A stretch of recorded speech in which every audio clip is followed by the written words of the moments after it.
Hello everyone and welcome back to the Cleveland Browns franchise and to First Energy Stadium, where the Cleveland Browns are set to take on the Carolina Panthers.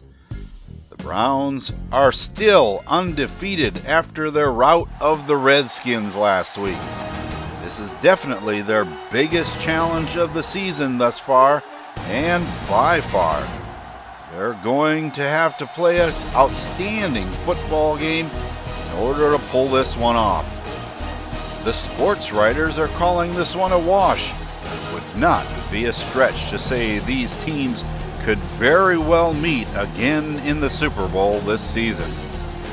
First, though, they have to beat the Panthers today. That won't be easy, though, because Carolina has an outstanding football team. Let's get this football game going. The Panthers have won the toss, and from the 19-yard line, give is to Jonathan Stewart over the right side, and he has a nice 9-yard pickup. Second and inches now. The give is to Jonathan Stewart again, and he has the first down over the 30-yard line. Now with Stewart alone in the backfield. Cam Newton goes back to pass, and it's a long one, and it's complete to Ted Ginn Jr. inside the 20-yard line. If they can get this pass game going, it'll spell trouble for the Browns, and Fozzie Whitaker carries for another first down. Inside the 10-yard line, it's first and goal at the 8. Newton passes to the corner of the end zone, and it's intercepted by Justin Gilbert. Oh, wow, what a start to this football game. Newton throws it up in one-on-one coverage, hoping that Dixon can come down with the pass, and it gets picked off.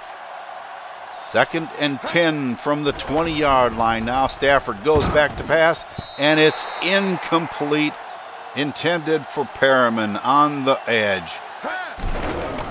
Stafford back to pass again, and he is sacked by Luke Kuechly.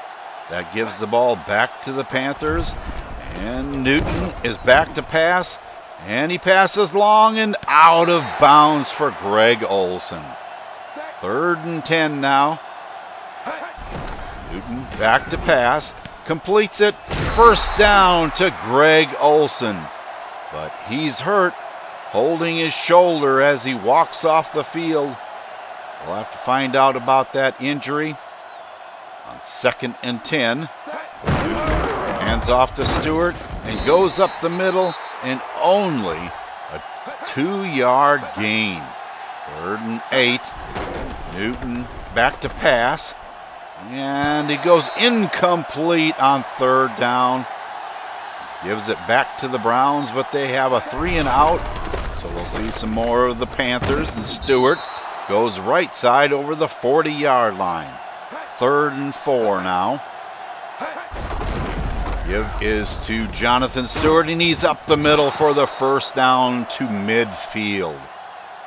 With Fozzie Whitaker in the backfield now. He gets the carry and is stopped in the backfield. But they have a holding call against Greg Olsen, and that'll back him up. Now second and 18. Newton back to pass, throws complete to Olsen to the 49. Third and 13. Newton is back to pass and throws incomplete. Fourth and 13. That brings on punter Brad Nortman, and it's off the side of his foot, out of bounds at the 30-yard line. So it gives the Browns much better field position than we thought. And it first pass is complete to Brashad Perriman. That brings us to the end of the first quarter with your score 0-0. Now with 4 receivers and Johnson in the backfield. Stafford goes back to pass, and he passes long for DeAndre Hopkins, complete inside the 15-yard line. What did I tell you about that deep attack of the Browns? Urban gets caught in the backfield. Third and 13. Stafford goes back to pass, rolls to his right, and decides to run, and it's a first down. Wow. I can't believe he ran that far. First and goal. And Duke Johnson scores the touchdown. Taking advantage of a very aggressive defensive line of the Panthers, Duke Johnson just takes a counter into the end zone, and the score is now 7-0.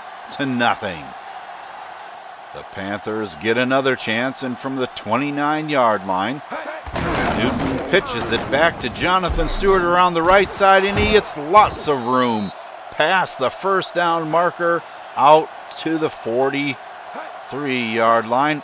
Now Newton with an empty backfield throws, incomplete, broken up by Justin Gilbert. 3rd and 10 now. Fozzie Whitaker in the backfield. Newton goes back to pass and is hurried into throwing and incomplete. 1st and 10 for the Browns now at the 20-yard line. Johnson tries to do some razzle-dazzle in the backfield and gets caught for a 3-yard loss. Stafford fakes the handoff and goes to Gary Barnidge for a first down over the 30-yard line. From 34, gives to Duke Johnson, and he's over the 35 and does a somersault in midair. 2nd and 5, Stafford goes to Brashad Perriman for the first down. Now, on 3rd and 11, the pass is intercepted by Trey Boston, and going back the other way past midfield. Oh my goodness. Just when the Browns were on the move, Stafford has that one picked off, and it's now the Panthers' ball inside Brown territory at the 46. Jonathan Stewart has a nice gain of 9 yards down to the 37-yard line. The give is to Jonathan Stewart, and he's up the middle for the first down. From the 31, Newton hands off to Mike Tolbert, and he's down to the 25-yard line. 2nd and 4 with Jonathan Stewart alone in the backfield, and Newton is sacked. Paul Kruger getting to him on that one. Newton goes back to pass again, and it's broken up. Justin Gilbert getting his hand on that one. That brings out Graham Gano for a 46-yard field goal, and it's good. Running into the kicker, Vernon Hargreaves, and that is declined. And it's 7-3 Browns. Duke Johnson takes it to the left side and has a first down out to the 37-yard line. And that brings us to the 2-minute warning with your score 7 for the Browns, 3 for the Panthers. 1st and 10 now.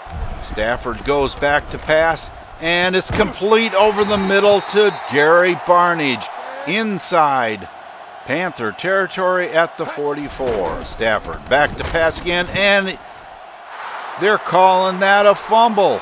Oh my goodness, and Parker has it going the other way. 10, touchdown Panthers. That almost looks like it was a forward pass, and they call it a fumble. Ron Parker picks it up and goes 60 yards for the score. The Browns can't challenge that because it's inside 2 minutes. The Browns with the ball again from the 25-yard line. Stafford completes it to Gary Barnidge outside the 40-yard line. Now on 3rd and 10. Stafford back to pass again and sails it completely over the head of Gary Barnidge. That brings on Lee to try to pin the Panthers deep. Can he do it? Oh, just inside the pylon at the end zone.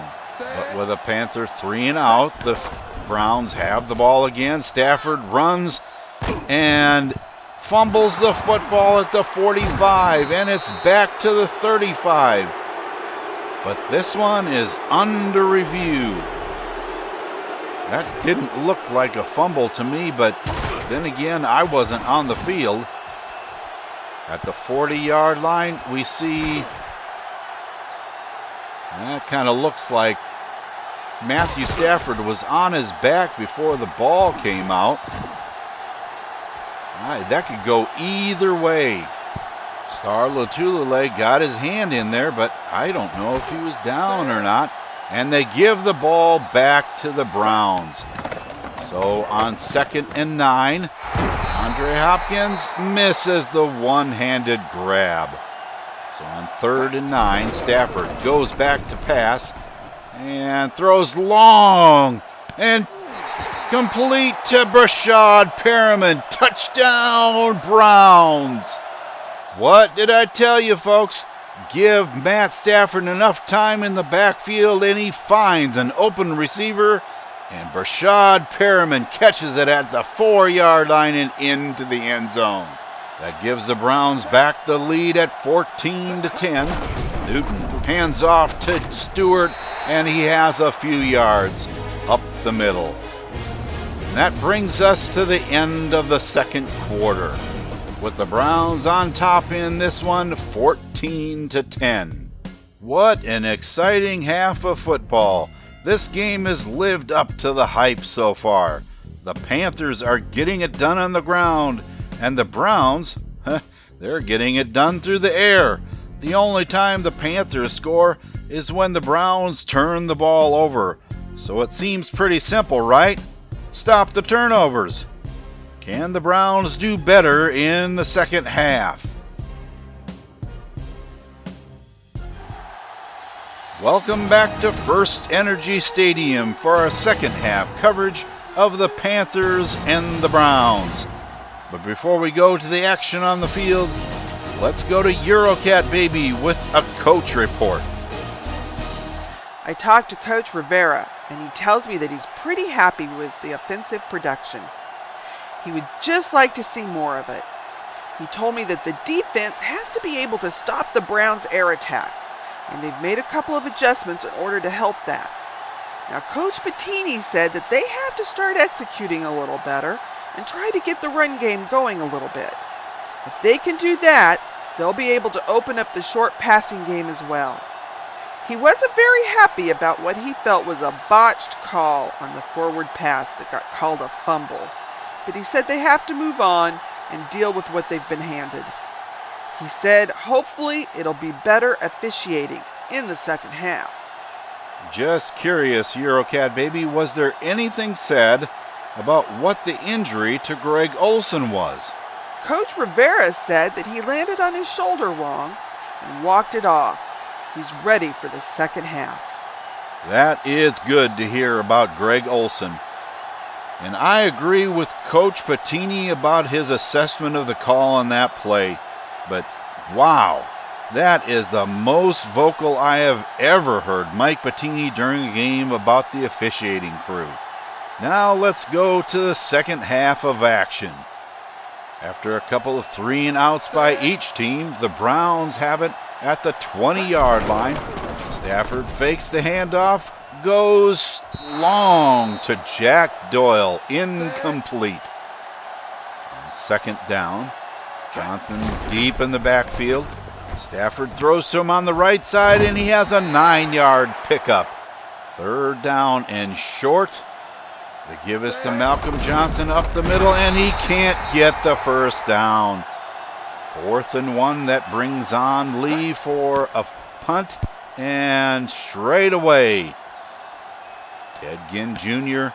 takes the ball up the middle and past the 35-yard line. Oh, Buddy's hurt. Holding his knee. Ooh, I hate those knee injuries. We'll have to find out how he fares after that one. Now on 2nd and 10. Oh, and Mike Tolbert moves, and it's a false start. That'll back up another 5. So on 2nd and 15, Newton from the shotgun throws complete to Greg Olsen over the right side, and he's out past the 40-yard line. 3rd and 5. Newton back to pass. and completes it to Jonathan Stewart for the first down. Now from the 47-yard line. Newton hands off to Mike Tolbert, and he's inside Brown territory, just over the 50-yard line. 3rd and 4 now. Newton lobs that one out there for Dixon, and it's broken up by Justin Gilbert. That gives the Browns the ball again. Stafford hands off to Robert Turbin, and he's got a first down. Out past the 30. Ooh, and he's holding his head. That could be a devastating blow to the Browns running game if it's serious. Johnson on a counter to the left side gets hit hard past the 35-yard line. 2nd and 5. He gets the ball again, and he's tackled in the backfield.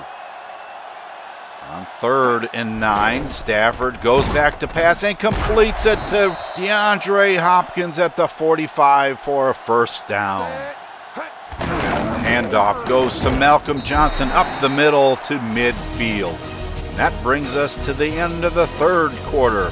And your score remains 14 for the Browns, 10 for the Panthers. Now let's go to Eurocat Baby for an injury report. As far as Ted Ginn Jr. is concerned, he hit his knee real hard on someone's helmet. He thinks after walking a bit on the sideline, he's ready to go again. You should be seeing him in the next series. Now, Robert Turbin is a different matter. The doctors have said they feel he suffered a mild concussion. He wants to come back in, but they're going to hold him out for the rest of this game. I'd be keeping him out too. Those head injuries are way too serious. And now to start out the 4th quarter, the Browns have the ball at midfield. Stafford loads up, and he throws long for Perriman, and he catches it inside the 15-yard line. I'm surprised he hung on to that as hard as he got hit. Johnson takes it to the right side and is down to the 1. 1st and goal for the Browns. Another counter to the right side this time, and Johnson is taken down in the backfield. 2nd and goal from just outside the 3. Stafford throws, and it's in there for the touchdown. Matt Stafford can't find anybody open and just flips it to Duke Johnson, and with his determination, pounds the ball into the end zone. And with that, the Browns take a 2-score lead at 21-10. Jonathan Stewart gets the carry, and he has the first down past the 35-yard line.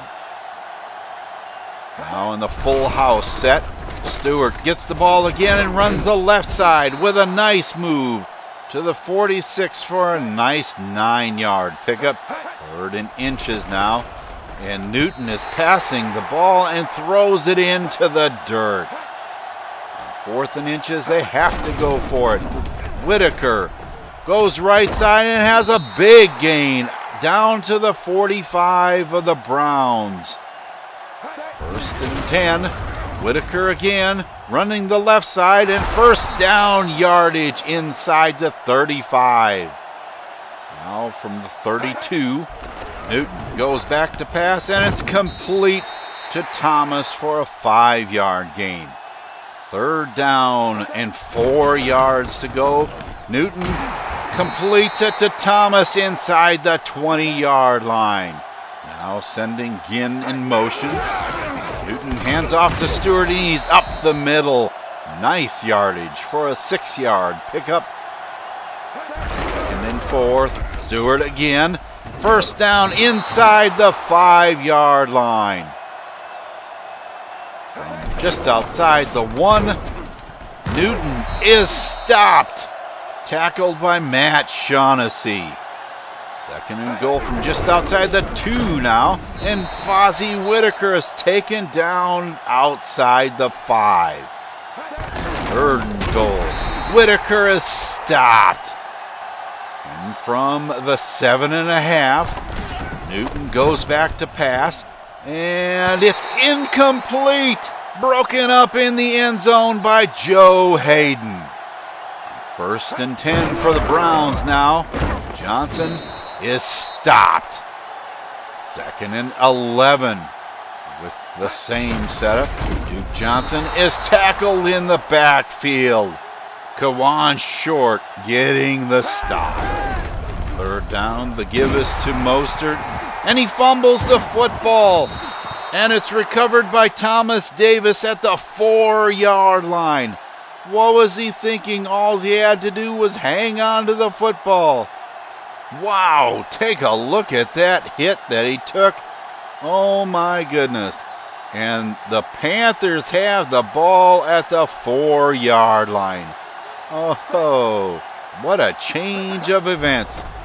Newton back to pass and completes it. Demaryius Thomas gets the touchdown for the Panthers. Oh my goodness, what a turn of events. Just a simple crossing pattern. Hayden wasn't in position, and the Panthers score off the turnover. 2-point conversion broken up by Justin Gilbert. The Panthers try an onside kick, grabbed out of this air by DeAndre Hopkins at the 50-yard line. On the counter play, the handoff is to Duke Johnson, and he gets only a couple yards up the middle. Not even that. On 2nd and 9, Johnson gets stopped at the line. 3rd down and 10. Stafford gives to Mostert, and he has only a 2-yard pickup. That brings on Andy Lee to try and pin the Panthers deep. Can he do it? Oh, and it's inside the pylon. So from the 20-yard line, the Panthers' last-ditch effort. Newton back to pass, and it's intercepted by Joe Hayden at the 45-yard line. He positioned himself right on this one and just snagged that one right out of the air. Intended for Demaryius Thomas, but just not arced enough. And with that, a couple of kneel downs, and the Browns take the victory at 21-16.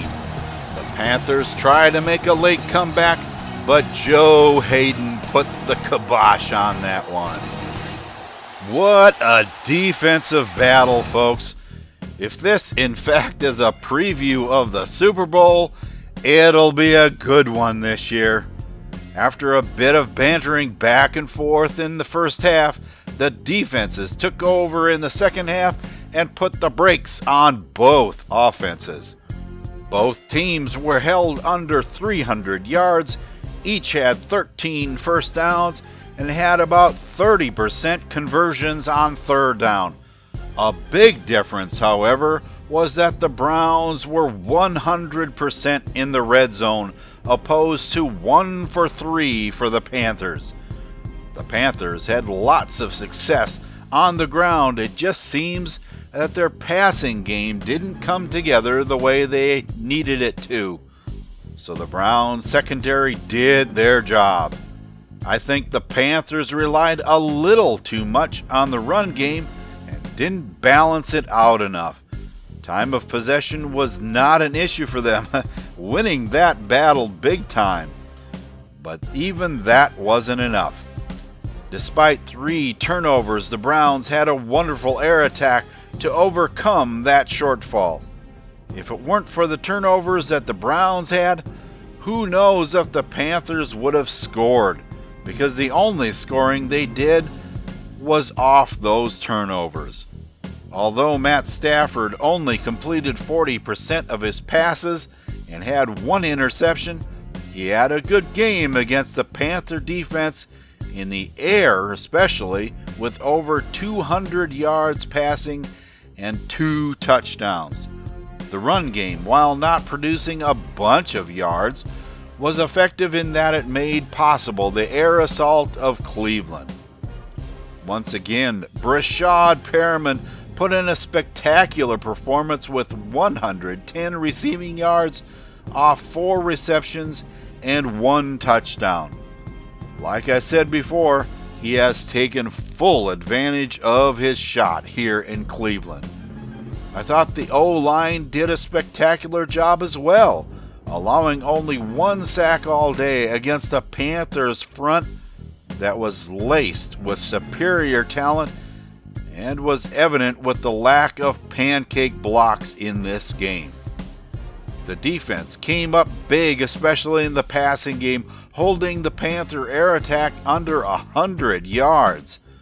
Although he allowed some catches, Joe Hayden had a game-ending interception that sealed the game for the Browns, and Justin Gilbert had an outstanding day with a bunch of broken-up passes and an interception in the end zone to set the tone for the Panther air attack for the day. Neither of the players of the week came from the Browns, but then again, I wasn't really expecting that considering who they played this week. Joe Flacco, now with the Lions, with Matt Stafford's exit, wins for the offense, and C.J. Mosley, the fourth-year man out of Alabama, playing for the Ravens, wins the defensive honor. On tap for the Browns' next opponent are the Philadelphia Eagles. The Eagles are coming off a huge win in San Francisco, 40-7, and showing off their ability to win big on the road. But that was against a 49ers squad that is sort of weak this season. Let's see how they fare in this game against an undefeated opponent. Their starting right tackle Lane Johnson is out for this game with a back injury that may keep him out for 2 or 3 weeks. So Desmond Bryant and Barkevious Mingo may have a good day on that side of the line. With seasoned veteran Ryan Matthews at running back, the Eagles have the number 4 rushing offense in the league and will test the rushing defense again this next week. One of the focuses this week in practice will be on Tony Romo. The Browns have to make this a one-dimensional offense with him, or they could get the passing defense torched. The Eagles have a good defense, but have some definite holes in the secondary that Matt Stafford should be able to exploit if all goes well. Keep in mind that if you enjoyed this video, leave a like so that others can enjoy it as well. And if you would like to be notified when there is a new one, subscribe by clicking on my icon at the end of the video. It's been our pleasure to bring you coverage of the Browns taking on the Panthers, and be with us in our next episode when the Browns play host to the Philadelphia Eagles in First Energy Stadium. Until then, for Eurocat Baby, I'm Husker Eurocat saying so long for now, and have a good day, everyone.